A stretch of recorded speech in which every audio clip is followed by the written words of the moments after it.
এই যে আমরা কৃষ্ণ মন্দিরে এসেছি, দিয়ে এই যে গণেশ ঠাকুরকে দেখাচ্ছি, এই যে বালাজি বালাজি।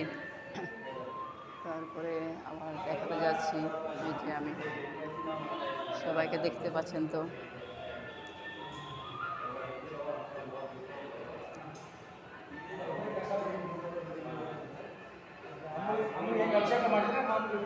এই যে কৃষ্ণ ঠাকুরকে দেখছেন,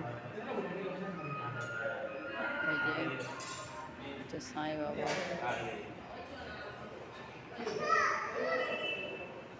এটা আমাদের দেখলেন লক্ষ্মী বলে, মা দুর্গাও বলে, কালীও বলে।